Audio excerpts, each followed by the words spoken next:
لمن يشاء إناثا ويهب لمن يشاء الذكور أو يزوجهم ذكرانا وإناثا ويجعل من يشاء عقيما۔ وہ جسے چاہتا ہے بیٹیاں عطا کرتا ہے، جسے چاہتا ہے بیٹے عطا کرتا ہے، جس پہ کرم کر دے دونوں نعمتیں عطا کرتا ہے۔ بیٹیاں بھی اللہ کی نعمتیں، بیٹیاں بھی ان کا خیال کیا کرو، انہیں نحوست نہ سمجھا کرو۔ یہ اتنی بڑی نعمت ہے کہ اللہ نے اپنے محبوب کو 4 عطا کی، 4۔ بیٹی کا دل نہ دکھایا کرو، کبھی اس پر یہ ظاہر نہ ہونے دیا کرو کہ تو بھائیوں سے کم تر ہے، یہ ظلم نہ کیا کرو۔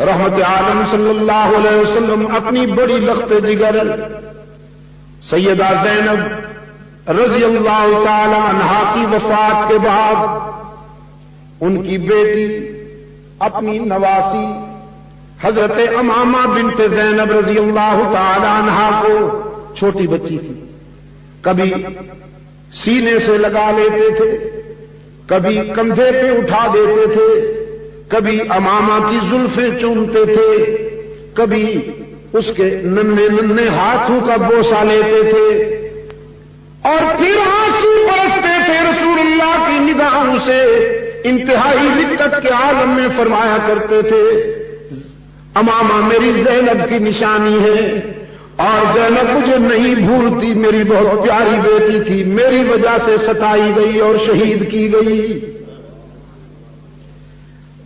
حضرت فاطمہ رضی اللہ تعالی عنہا سے متعلق فرمایا کرتے تھے الفاطمہ تو بضعۃ منی، فاطمہ تو میرے جگر کا ٹکڑا ہے۔ بیٹی اللہ کی رحمت ہوتی ہے۔ رحمت عالم صلی اللہ علیہ وسلم نے فرمایا اگر کوئی چاہے تو بیٹی کے ذریعے جنت حاصل کر سکتا ہے۔ اللہ نے جسے 2 بیٹیاں دی ہوں، سب سے پہلا حق ہے بیٹی کا کہ اس کا نام اچھا رکھے، پھر اسے تعلیم دلوائے، وہ تعلیم کہ جس کی روشنی میں وہ خود کو اور خدا کو پہچان سکے۔ تعلیم دلوانے کے بعد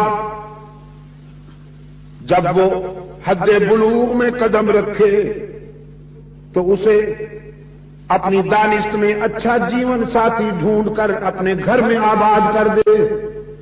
رحمت عالم صلی اللہ علیہ وسلم نے فرمایا جس نے اپنی بیٹی 2 بیٹیوں کے ساتھ یہ حسن سلوک کیا ہو، قیامت میں وہ میرے اتنا قریب ہوگا جتنی یہ 2 انگلیاں ایک دوسرے کے قریب ہیں۔ کہا کہیں یوں اشارہ کیا، کہا کہیں نہیں یوم القیامہ میرے اتنا قریب ہوگا۔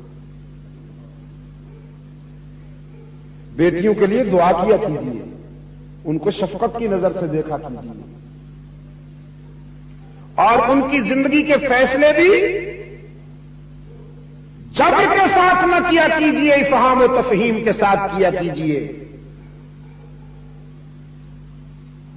بعض والدین اپنی ناک اونچی رکھنے کے لیے، اپنے خاندانی وقار کے لیے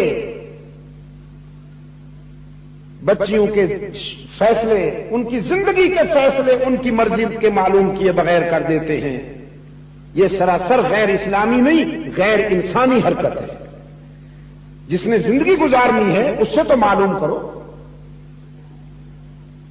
نکاح میں روح ہے یہ بات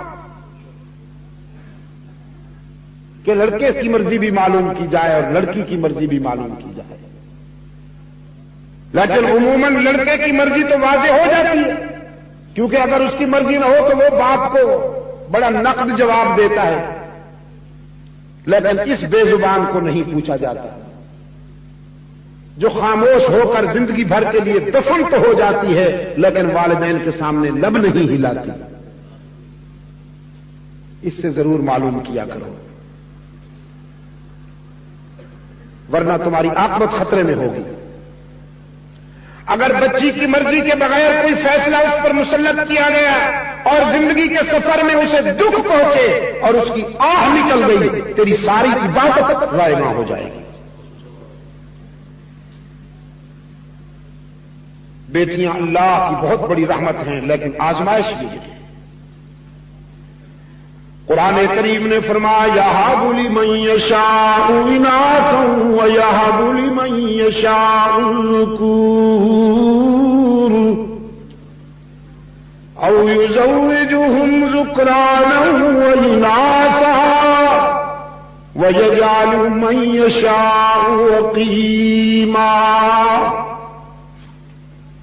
اولاد عطا کرنے والا کون؟ رزق دینے والا کون؟ رب العالمین نے فرمایا الست بربکم. دنیا میں جا کر تمہارا رب کون ہوگا؟ کس کے آگے سر جھکاؤ گے؟ تمام انسانوں نے ایک ہی زبان سے جواب دیا بلا. اے محسن اعظم ہم وعدہ کرتے ہیں کہ تیرے سوا ہم کسی کو اپنا رب نہیں مانیں گے. قرآن کریم نے فرمایا قضا ربک الا تعبدوا الا ایاہ. تقدیر کے قلم نے فیصلہ کر دیا کہ اللہ کے سوا کسی کی عبادت نہیں کرنی. سر اس کے آگے جھکنا چاہیے. اس کے سوا اگر کسی نبی ولی کے آگے جھکا تو معاف نہیں ہوگا.